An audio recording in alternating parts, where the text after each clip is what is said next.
नाज़रीन, वफाकी हुकूमत का FBR के इनलैंड रेवेन्यू के ग्रेड 17 और 18 के अफसरान के लिए 1087 गाड़ियों की कैपेसिटी बढ़ाने का फैसला किया गया है।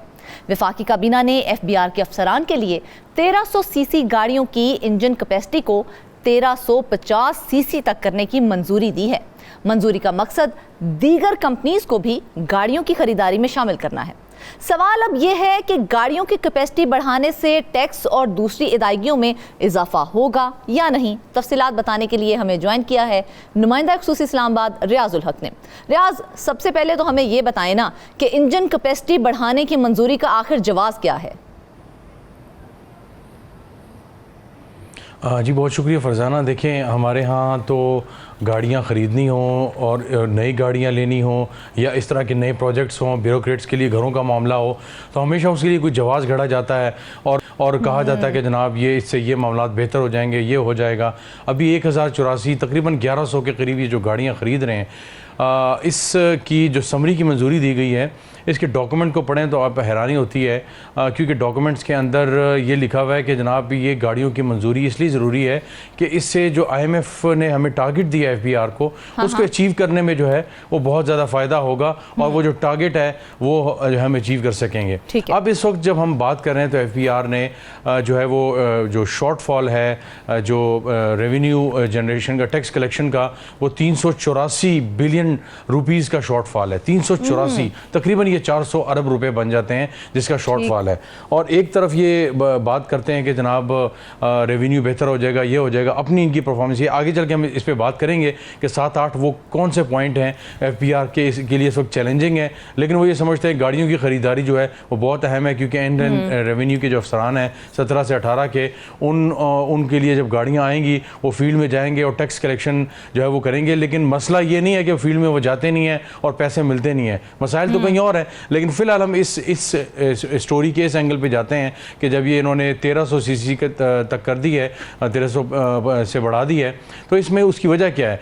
पिछले कुछ अर्से में हमने देखा कि जब ये शोर मचा कि 1000 के करीब 1020 गाड़ियाँ थी, कि जनाब 1020 के करीब गाड़ियाँ FBR ले रहा है और एक ही कंपनी को, पाकिस्तान में एक ही कंपनी को जनाब तमाम की तमाम गाड़ियों को ठेका दिया गया है और वो ये गाड़ियाँ जो है वो FBR को देगी। इस पर बड़ा शोर मचा, बड़ा रोला हुआ और इसके फैसल वाडा, जो सेनेटर फैसल वाडा है, उन्होंने एक स्टैंडिंग कमेटी में कहा जनाब मुझे तो धमकियां मिली हैं और मुझे FBR के अफसरान ने और FBR के लोगों ने धमकियां दी हैं। और फिर FBR ने दायरा उनसे पूछा भी कि जनाब आप बताएं कि आपको किन लोगों ने धमकियां दी हैं ताकि हम उसको इन्वेस्टिगेट कर सकें। बहरहाल पता नहीं, वो मालूम नहीं है कि वो बात कहाँ तक पहुँच सकी। लेकिन उसके बाद एक पेशरफ्त ये मस्बत हुई कि एक कंपनी को देने के बजाय अब इन्होंने थोड़ा सी उसकी जो CC जो गाड़ी की होती है वो बढ़ा दी है, या इंटरनेशनली हॉर्स पावर होती है वो बढ़ा दी है कुछ थोड़ी बहुत। और अब ये कहा है कि जनाब इसमें तमाम जो बाकी कंपनी जीत से पहले तक वो तमाम गाड़ियां वो देने को तैयार थे। अब अचानक जनाब पता चला है कि जनाब उस कंपनी ने कहा है हम आपको 500 गाड़ियां जो है वो नहीं, 500 गाड़ियां दे सकते, इससे ज़्यादा नहीं दे सकते। हालांकि वो तकरीबन एक महीने में 500 हो सकती हैं। ये ऐसी बात नहीं है, ये 2 माह के अंदर सारी की सारी गाड़ियों की डिलीवरी हो सकती है। बहरहाल ये एक ऐसा एक्सक्यूज़ है, क्योंकि जो तनकीद हुई थी माजी में चंद माह पहले, ये उसको थोड़ा सा कवर अप करने के लिए कि तमाम कंपनीज बिडिंग में आ गई हैं, तो ऑडिट एतराज भी नहीं होगा। इसके अलावा कि FBR के लिए 1000 से ज़ायद गाड़ियां खरीदी जानी थी। इंजन कैपेसिटी बढ़ाने के बाद क्या नई गाड़ियां खरीदी जाएंगी और पुरानी गाड़ियों का क्या किया जाएगा फिर? अब ये एक बहुत बड़ा अलमिया है कि हमारे यहाँ जो नई गाड़ियाँ ख़रीदी जाती हैं या ख़रीद ली जाती हैं, तो उसके बाद जो पुरानी गाड़ियाँ होती हैं वो उनको जो नीचे के स्टाफ होता है उनके लिए इन अफसरान के नाम पे होता है, उनका नीचे वाला स्टाफ उनको इस्तेमाल करता है और अफसरान के जो बच्चे हैं उनका पिक ड्रॉप हो गया, दूसरे मामलात हो गए। और एक और अफसोसनाक जो सबसे खतरनाक बात है, जो एक बड़ा नॉर्म है, मिल जाती हैं जी वो उनके पास रहती हैं और वो मोस्टली FBR के अंदर रहेंगी। ये तो इनलैंड रेवेन्यू के जो अफसरान हैं जिनके पास गाड़ियाँ नहीं है, ये उनके पास चली जाएंगी। जो बाकी गाड़ियाँ हैं वो FBR के पास रहेंगी। ज़ाहिर है सारी की सारी तो नहीं है, और शॉर्टेज भी है, तो वो तमाम की तमाम FBR को मिल जाएंगी। FBR के अफसरान जिनके पास एक गाड़ी थी, जिनको बहुत ज़्यादा मसला था कि दफ्तर आते थे तो बच्चों के लिए और दूसरी चीज़ों के लिए गाड़ी नहीं होती थी, तो ये गाड़ी अब 1-2 गाड़ियाँ घर पर हो जाएंगी, एक घर पर होगी और एक बच्चों को ड्रॉप करेगी।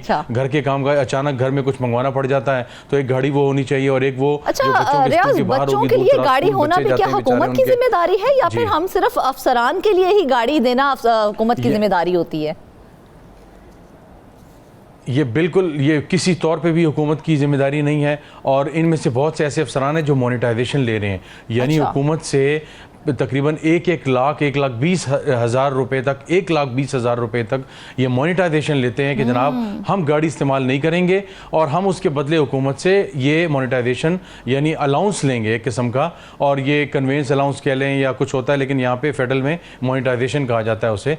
तो हम मोनेटाइजेशन लेंगे तो 1 लाख तक 22 ग्रेड के अफसरान अच्छा। जो है वो लेते हैं, फिर 85 लाख, फिर 80 लाख तक ये लेते हैं। उसके बावजूद गाड़ियाँ इस्तेमाल करते हैं, कहते हैं जनाब हमें मुख्तलिफ जगहों पर जाना पड़ता है, इस्लामाबाद में ऑफिशियल काम होते हैं, फील्ड में हमें जाना पड़ता है, तो हमने ये गाड़ियाँ तो इस्तेमाल करनी है।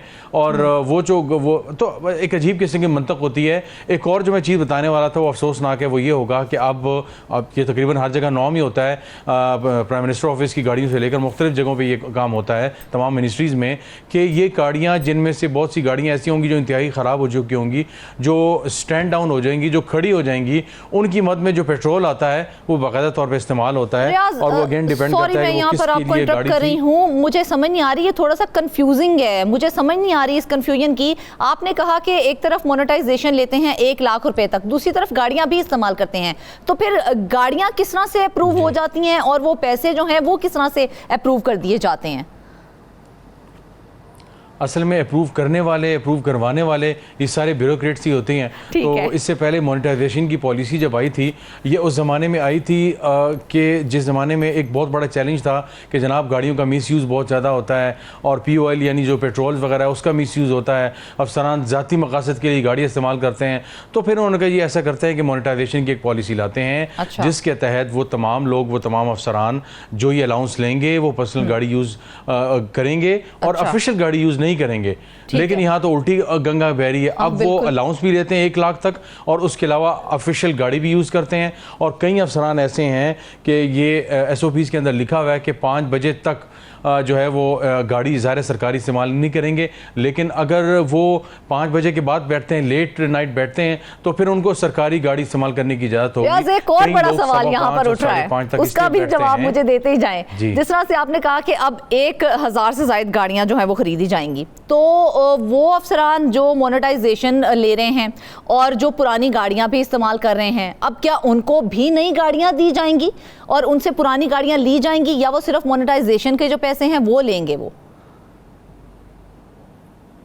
अब देखिए, ये देखना होगा कि जो फील्ड के अफसरान हैं 17-18 ग्रेड के मोनेटाइजेशन तो इनको भी मिलती है, तो अब ये देखना होगा कि ये इनके लिए किस जवाज़ के तहत मिलता है। मुझे जो अब तक मैं देखते आया हूँ फेडरल में, मैं पिछले 15 साल से ब्यूरोक्रेसी को करीब से देख रहा हूँ, ये होना यही है, इन सबको मोनेटाइजेशन मिलेगी। और उसके बाद इन्होंने कहना है कि जनाब अगर हम इस्लामाबाद में ब्लू एरिया जा रहे हैं या इस्लामाबाद में कहीं और जा रहे हैं, वैसे तो ये इस्लामाबाद के लोगों के लिए नहीं है, 1000 गाड़ियाँ मुल्क भर के जो इनलैंड रेवेन्यू के जो स्टाफ है, अफसरान हैं, उनके लिए है। ये तो ये मुल्क भर के अफसरान के लिए है और चारों सूबों के लोगों के लिए है, और वहाँ से फील्ड में ये लोग जाएंगे, मुख्तलिफ इदारों में जाएंगे, वहाँ से जो छापे मारेंगे, ये टैक्स कलेक्शन होगी, तो ज़ाहिर है ये उसके लिए होगी।